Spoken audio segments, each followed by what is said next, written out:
Hi, my name is John. And my name is Alice. You're watching Math Videos for Parents. We help you so that you can help your kids with math. Today we're talking about improper fractions. So, John, when I was growing up, I was taught to recognize an improper fraction to just look at the numerator and compare it to the denominator. And if it's bigger, then it's improper. So in this case, because 5 is in fact larger than 4, this is an improper fraction. I'll be honest, I always found that term kind of oddly judgmental. Yes. It Yep. sounds like something's wrong with the fraction, Yep. but the fraction's fine. It's just 5/4. Yeah, I agree. I never really, I guess, understood why it's called that or what was wrong with it. It was just something we had to point out if we saw that the top was bigger than the bottom. But what did it for me was I once heard a speaker mention that when learning fractions, we'd automatically say 5/4, but it's better to think of it as 5 1/4, or in general, no matter what your fraction is, improper or not, you always look at the denominator and it's one of those, like 1/4 or 1/3 or 1/7, and whatever the top is, that's how many of them that you have. So in I this see. So you have example, 5 1/4 pieces. exactly 5 1/4 Okay. pieces. So for me, if I were to try to capture what I think a fourth is, say I draw out these 4 rectangles that make a closed shape. So this would be 1 2 3 4. These are 4 1/4. And again, like I just randomly drew this. You can draw a closed shape using line segments that's bigger or smaller. It doesn't matter.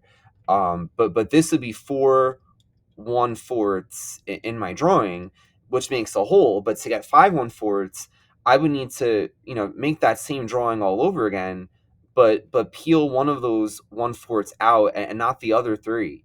So my fifth one would be right here. That would be my fifth 1/4. So you could think of an improper fraction as you fill up a whole shape already, but then there's excess. You need to go into a new shape, but not take the whole thing out. You just have to grab another 1/10 or whatever the bottom is. So in this case, I got to grab another 1/4. So I think of it this way as 5 quarter pieces, which makes 5/4. Great, excellent. And I think some people can wonder, like, why would this ever happen? But I think it can happen, like in chemistry, or even like my husband and I were painting a room in our house, and there's a way to calculate how many gallons you need by the surface area of the walls. And I was like, oh, I forgot we needed we needed 9/4 of a gallon. So obviously we needed more than 1 gallon. That's just the way the calculations worked out. And then from there, you know what you need to purchase, which is more than 1 container of paint.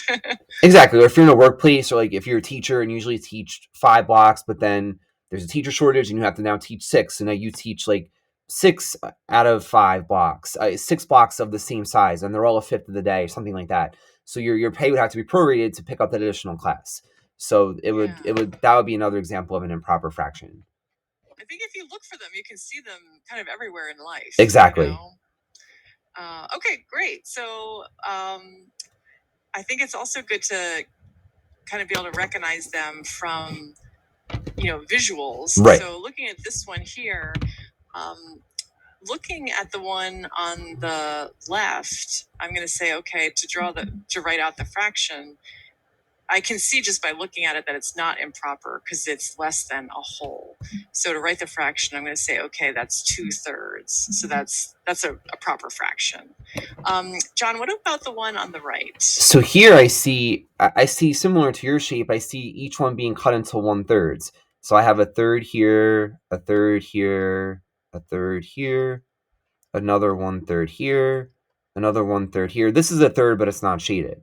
So of what I see 5 of these 1/3s that are shaded and 1/3 that isn't. So this is not the same thing as 5 1/3. So maybe I'll put 5 1/3 like that, which is the same thing as 5/3. I have 5 of these 1/3 pieces. And I know it's improper because I see 2 closed shapes of the same size where we fully use one of them, and then there's like one that's not fully used. So the fact that I have to go into another hole means improper. And I mean, we could have improper fractions where I have 2 holes fully shaded and I have to go into a third. It's this idea of going into another shape and not fully taking out all of the fractions. It's just using most of them, not all of them. Right. Like in the example I mentioned of the paint, when I said we needed like 9/4 of a gallon, that's actually 2 gallons plus a little bit more, you know? Right. So it doesn't always have to be just one and. It could be, like you said, any whole number really. So all right, wonderful. Well, this was very helpful. To our viewers, we hope you found this video helpful. Please reach out to us if you have any topics you're hoping that we tackle. We're Math Videos for Parents, and we're really glad that you're here. Thank you, everybody.